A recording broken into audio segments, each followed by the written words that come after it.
Hey, good morning. We are at the end of Hilchos Megillah Tafresh Tzadi. The end of Tafresh Tzadi, Yurchet. That's where we left off. See if Yurchet. Okay, let's read. Megillah b'Yud Daled u'b'Tetvav. When you read the Megillah on the 14th and the 15th, right, depending on what city you live in, Tzarich lachzor achar asara.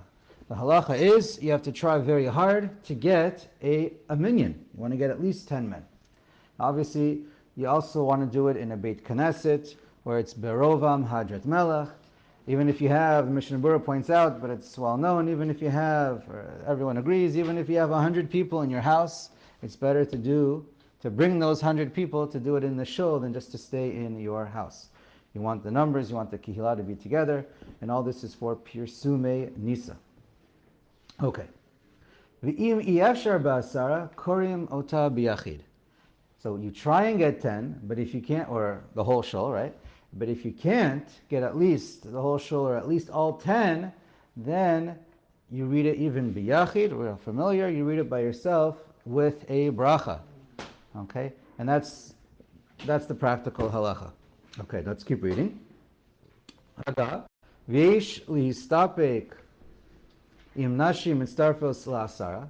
And there's according to Shulchan Aruch, women are included. They're also part of the mitzvah, Pirsume Nisa, but the Ramah quotes an opinion that says it might not be the same level as having a full-blown minyan. So it's even better to get 10 men. V'im karo ta b'tzibor. Now, once you read it b'tzibor, I think the rest of the Ramah we're going to read it, but it's not really halacha l'maisa. Now let's say that Tzibor read it, then and a single person missed out, so then Yuchal Likrota Afil Lechatchila B'Yachid. So then Lechatchila, an individual, can read it on his own. So the Ramah just pointed out though, even when a single person does it on his own, he would still read it with a bracha. Again, a yachid always reads it with a bracha, but there's less emphasis on him needing to make sure there's 10 people. If the tzibur, again, this is also questionable. It's always better to have 10, but there's less need for him to gather 10 people if the tzibur as a whole already read it together. Because the city itself already had 10, so now there's less need for the individual to make sure there's also 10. But either way, the individual would read it with the bracha. Now, the Ramah continues, when an individual reads it on his own, then you have to say the bracha. In other words, if an individual reads it on the 14th or 15th, like always, then of course then he says it also with the bracha, even if he's by himself, even if there's no 10 people. All right, fine. I mean, that is halakha l'maisa. It's just... There's no, everyone agrees if it's shelo bizmana, if you would read it on earlier in the month, then you would not say a bracha. And when you read it on the 14th and the 15th, whether you read it with a minyan or without a minyan, you would always say a bracha. Now, just interesting, the Mishnah Berurah says, if you have on Purim Meshulash, you live in Yerushalayim, and the 15th falls out on Shabbos, so you don't read on Shabbos, you would read the Megillah on Friday, Erev Shabbos. So the question is that called Bizmana or Shelo Bizmana? So the Mishnah Berurah paskins that on that Friday, if an individual will read a Megillah, like a normal Purim Meshulash, if an individual in Yerushalayim reads it on Friday, he would not say a bracha. And that is clearly not the halacha. The clear minhag in Yerushalayim is even an individual who reads it on Friday, reads it with a bracha, and that's what all the poskim say. For example, Rav Yosef Chaim Zanenfeld, Chazanish, Rav Sameach, Mikrei Kodesh, Ira Kodesh V'Amigdash, Rav Tukachinsky, Yabia Omer, and others. Okay, so I think that ramps that one up. Let's see. Okay, so let's start. Just to point out, another reason... Oh no, I think we're going to get to this later. Okay, so just another reason why there's a little bit less of a need, just out of interest, it may just be a Das Yachid from the Turei Yevon, or also Shagas, known as the Shagas Aryeh. He writes, he believes women were not initially chayiv in the mitzvah of Megillah. It only came up later on, and it's called Midivrei Sofrim, years later. Maybe from the times of the Mishnah or Gemara, but it wasn't, but not in either Mishnah or very beginning of the Gemara, Rabbi Yeshua ben Levi, but it wasn't the original year. And that's that's one opinion, and that's also why you see that women might not have the exact same level of a chiyuv. He also writes the same thing by the difference between the night reading and the morning reading, which I think we're going to get to later. Some make the same similar distinction that in the morning might be more of a greater, based on Tosfos too, more of a ikar mitzvah during the day versus the night, and that's why. Anyway, because one was original and was originally established from the first year, only during the day. That's his opinion, and some say. And only later on in the future years, it was added later on. So it's a difference of midivrei Kabbalah versus midivrei Sofer. Okay, let's get into Taf Reish Tzadi Aleph, Dine Ktivat HaMegillah Utefirata. All right, writing the Megillah itself. So Aleph, Ein Kotvin HaMegillah Ela B'dio. That in order to write a kosher Megillah, it must be written with ink. Al Gavil, on parchment, or al klaf, also parchment. Gavil basically means the entire hide, and you just smooth the inside, the part that's facing the body, and you smooth it down a little bit, and that's where you write. Klaf, it's either you can peel it in half, the gavil, the hide, you peel it in half, and you just end up with the inside, the side that faces the muscle, the animal. That's the part that you write on. Nowadays, what's usually done is they just smooth it down so much from the inside that you end up smoothing it down. Instead of peeling it in half, you basically smooth it down to half. And that's the side you write in, on the side that faces the animal, the muscle. K'sefer Torah, just like Hilchos Sefer Torah. V'im ktava b'mei afatzim v'kan kantom kshera. And if you wrote it with mei afatzim, which is gallnuts, and kankantom is vitriol. Also, you mixed in with it gum arabic, and that's your ingredients for making ink. And it's right, black. Ktava b'sha'ar minei tzivonim psula. But if you write with other colors, other ingredients, it'll be psula. V'tzricha sirtut katora atzma. And you have to have sirtut. These are the lines. Right? You just it's like scratching it. You scratch into the leather, and you get your lines that way. Now, Mikar Adin, we want to make sure we have lines on every single line. Every line that you write with, the whole way down, whether it's from 11 to 42, whatever your Megillah is, however many lines it is, every single line is supposed to have sirtut. It's a question if you only b'diavad, if you only have sirtut on the top, and so then that helps the sofer to write straight. And then once the top line is straight, every line afterwards, you'll just follow the same line of his previous line, and you can keep writing straight if he's careful. So, anyways, they make them now with always fully lined, and that's lachatchila, the only way to do it. But yeah, but that's a machloket. Okay. Let's keep reading. Ve'ein ha'or shela tzarich yal. It's out of interest. It's the Beis Yosef who says lachatchila one line is enough by Megillah. So too the Magen Avraham, but most of the poskim disagree. Ve'ein ha'or shela tzarich la'abed lishma. And you don't have to, and the hide itself, when you prepare it, when you tan it, when you process it, it doesn't have to be done lishma, like a Sefer Torah. Sefer Torah does have to be done when you actually tan it, that you're doing it the kedusha Sefer Torah. V'yesh omrim shetzarich ibud lishma. And there is an opinion that says you do have to do ibud lishma. I believe that's the Rabbeinu Tam. Yes. Okay. We'll come back to this shortly. All right, so in general, here, we'll just say right now, um, the Rishonim, they point out that the halachos of a Megillah have to be generally similar to a Sefer Torah. Okay, but there happens to be a major machlokas, how similar. So according to pretty much almost all the Rishonim, and that's the psak of the Rambam, the Rashba, and the Shulchan Aruch itself, is that by many of the dinim of the Megillah have to be like the Sefer Torah, but not all. Basically, it's whichever ones that Chazal specified. And the Rabbeinu Tam says to the other extreme, he says, everything must be exactly like a Sefer Torah, unless Chazal specified it doesn't have to be. Any particular halacha doesn't have to be like a Sefer Torah. So therefore, Chazal didn't specify by tanning. That's one nafka mina.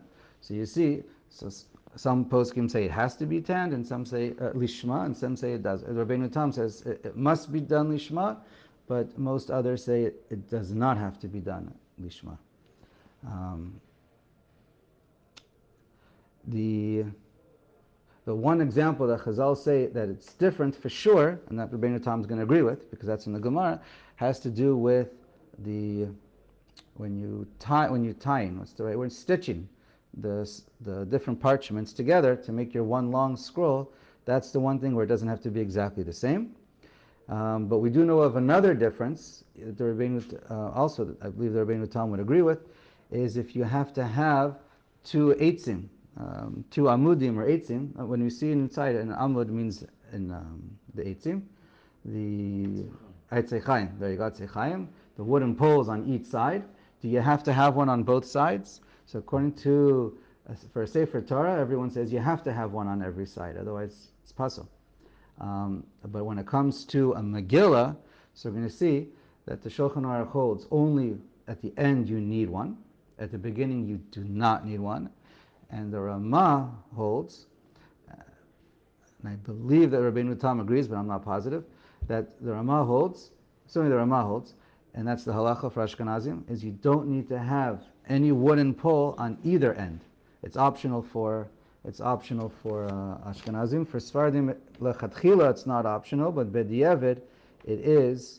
B'diavad, it's still kosher, and Chazon Ovadia is one of the sources that it says it's still kosher, even according to the Shulchan Aruch. And one interesting thing to keep in mind with all these halachos of comparing Sefer Torah to Megillah, for halachos, the Ran writes in the Megillah, Gamrinan Megillah mi Sefer Torah dafka dvarim haposlim b'Sefer Torah. So the only if something by a Sefer Torah makes it completely pasul, afilu b'diavad, then by a Megillah it's going to be pasul. Again, it depends which halachos. It's not so simple. You have to each item by itself, but that's a general rule. But by Megillah, yesh lahachshir afilu lechatchila. But for anything that is not posel by a Sefer Torah, we say, okay, lechatchila it should be this way, but b'diavad it wasn't done that way, and it's still kosher by a Sefer Torah. So then he holds lechatchila it's kosher by a Megillah. So that's, and El Yerabba, Aruch Shulchan, Chazon Ovadia all follow that Ran. Okay, let's continue reading. Bet. Hayta ktuva al hanayar, you write it on a piece of paper, or she'enu me'ubad, or leather hide that's not processed, or she'ktava kuti or apikoros, or it's written by basically an apikoros, heretic. Psula, it's pasul, you can't do anything to fix it. Okay. V'dina k'sefer Torah le'inyan, it has the same halacha Megillah as a Sefer Torah regarding hekef kavil, that every letter must be surrounded by parchment. Right? You don't write a letter that goes to the end of the page. V'chatotrot chetin, and the way we write our chetin, it's like the vav and a zayin, or whatever the halacha is, two zayin. Utlatin ahin, and we have the haze, the kufin and the kufs, they're hanging, they're separate, the legs. V'chol gufos hotiot b'tzoratan v'chaserot v'yiterot. All of these halachos are the same. Basically, the letters and all those parts. And you can't have letters touching. And okay, so all those halachos are the same. And okay, let's keep reading. Haga gam tzarich lakotva min haktav. The Rama adds the halacha that everyone agrees with, just wasn't written in the Shulchan Aruch itself, that you have to also, when you write a Megillah, you can't write it ba'al peh, it has to be written min haktav. You have to look, now what you're looking at could be a puzzle. Okay, you could be looking at shkufim, it's like those clear tracings if you want to write on lights for a sofer, you can use those, you can read from a chumash. What you're reading from doesn't have to be kosher. So it's an interesting story of, but you can't write your kosher Megillah ba'al peh. Even if you have a good memory, you can't just write it down. So the Gemara Megillah and Yerchet asks, but we know by Rabbi Meir, he was traveling and he was out of town and he didn't have a Megillah with him. So on Yudalit apparently, or very close to it, he decided he wasn't going to get a Megillah. He realized, so he wrote his own Megillah and read the Megillah on Purim, and the Gemara says he was Yotzei. It's also quoted in Midrash Rabbah and Bereishis. A couple different versions of how it was mutter so the Gemara has a couple of reasons, and the Midrash gives a couple of reasons. One of them overlaps. So there's three different explanations how it was mutter for Rabbi Meir to do this against the Beferish din. So one of the opinions, which we do hold lahalacha, it's quoted by the Ran and the Shach, that Bishat Tadchak, you are allowed to write. You have no choice. You are allowed. There's no other, in Beira. So then, for that year, you can write a Megillah Ba'al Peh, use it that year, and then I guess you have to get rid of it for the next year when you come back to the Jewish community. So that's one teretz it gives. Another one it says, well, Rabbi Meir is different because he had such a photographic memory. To him there was no difference of looking at a chumash or looking or just using his own memory. That doesn't apply to us, it says. And the other clever eitzah that he did was he wrote an entire Megillah, Baal Peh. That first one was puzzle, and then he used that one to write a whole second Megillah. And so that second Megillah was called Min HaKtav, because the first one's allowed to be a puzzle. All right, so that's how Rabbi Meir solved his dilemma. Also, he was a sofer. He was a sofer? I think. Well, by definition, that turned him into a sofer. I don't know if that was his first time or not. Oh, okay, that was his profession, you're saying. Oh, okay, interesting. Okay. Elahotzi, and the Ramah continues, Elahotzi kol teva mipiv kodem shech tevena, and lechatchila, you should say every word as you write it, as you're looking at it, min haktav kamo b'sefer Torah. V'osin kol parshiotea stumot, and you should make all of the parshas stumot. V'masan petuchos psula, and if you made some of them petucha, where it just goes to the end of the line, then it makes a puzzle. But Yavad ein livsol Megillah mishum chaseros v'yaseros. But if a person makes a mistake, in other words, you're supposed to do all the same chaser, the letters according to the Masorah, and all the way it's supposed to be. But if you mess up, make a mistake with the chaseros and yaseros, it doesn't puzzle the Megillah completely. Dilogara mihish mitba sofer otiot b'kshera. As we already learned, that even if you wrote a Megillah and it's missing many, many letters, up to 49%, it's still a kosher Megillah. Okay. Utsricha amud besofa v'chalak barosha kadei lahakifa bo. So this is the opinion of the Shulchan Aruch, that you must have at the end amud, some kind of an Orach Chaim, a rod, a piece of plastic, a piece of metal, could be anything, that at the end, and there has to be enough plain clear cloth at the end that can at least wrap around the thin little pole. That's not a big deal. And then at the beginning, you also have to have it chalak, a space, empty cloth, a little bit in the beginning, just enough to go around, which again is not that much. What we might call an amud or a column. Basically, that's how much you need, or a bit more, to wrap around your Megillah. Use what? Yeah, that's what Sfaradim do. Sure. V'yesh. But Chazon Ovadia says if you don't have it, b'diavad, it's still a kosher Megillah. V'yesh omrim shetzrichin tagin, and some say you have to put on tagin. That's the Maram b'shem. That's Rabbeinu Tam, because the Rabbeinu Tam goes to the extreme chumrah of it has to be like a Sefer Torah. V'yesh omrim she'ena tzricha, and some say it doesn't need, and that's the psak of the Shulchan Aruch. That, of course, it's better lechatchila. It's still. I mean, depends how you want to define the words lechatchila and b'diavad. It's still kosher lechatchila if you don't, but lechatchila you want to try and make it better. So, okay. Haga, v'nagu l'taiga, and the minhag is to do all the little crowns and little, okay. Gam nagu shlo la'asod la'amud klal besofa. And the minhag has become not to make an amud all the way at the end, like the Shulchan Aruch. Okay. Let's see. Okay, maybe we'll continue. I'm just going to point out another halacha we're familiar with. For a Sefer Torah, it doesn't have to be written kesidran, in order. It could be written out of order.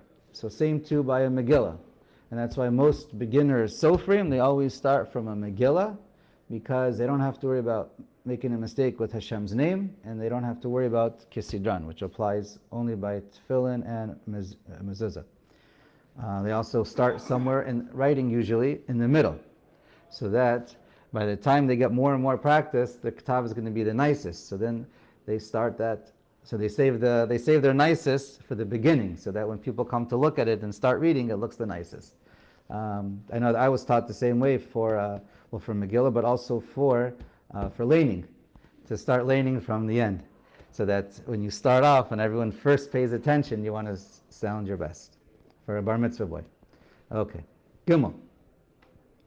Aseret b'nei Haman. Tzarich l'kotva keshira.